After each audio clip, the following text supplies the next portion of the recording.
Fran. I was born on the south side of Chicago, and I was raised in the suburbs just outside of it. I have one sister. She is exactly like me, except she is an Evangelical Christian. And I love her to death. And my family, my parents who are still together are also awesome and amazing and Christian. And that's kind of how I grew up. I grew up in a very fundamentalist Christian household. Truth be told, was not very opening or accepting to gay people. So my mom's side of the family is Mexican and Spanish. My dad's side of the family is Mexican and Puerto Rican. It took me a while to come around to the idea of embracing my personal culture, because my dad's side of the family was super machismo, very homophobic, like very rough around the edges. They liked wrestling and I liked reading. They liked, like basketball, and I was like, wanted to talk about like Harry Potter. And so I was made fun of and bullied by my family, my extended family, all through my childhood. And because of my association with, that side of the family, I had this awful stigma that it somehow represented the culture as well. And there is an element of machismo in Mexican culture that still exists, as the machismo exists in every culture. But I definitely had my culture twisted, and I don't think I really got to know that side of myself until I was in my later teens. I would like to think that I live myself as a brown person and a queer person on the forefront at all times.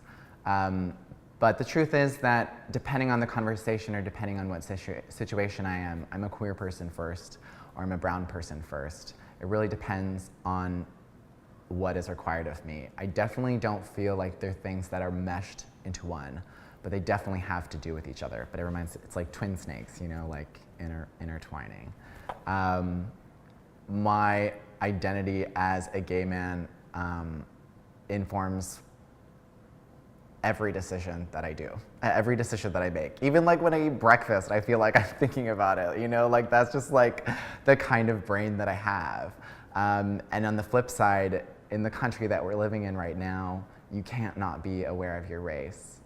I do think that the queer community has an issue with race in the case that the entire country has an issue with race. The gay community is not going to be agnostic from that. And I think sometimes gay men can feel like they're in a safe zone, and they can feel like because they have a facet of oppression that exists within their life, that they have get out of jail free cards to say racist things.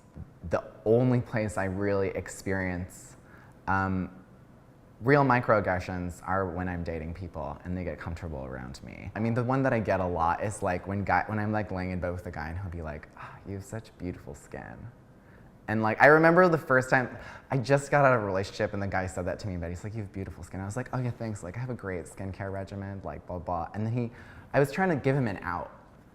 And he was like, no, like the color of your skin. And I think there are a lot of gay men that don't even realize why that might be a little problematic, because it is a compliment and it comes from a good place. By saying you have beautiful skin, you are saying, I'm okay with the fact that you're brown.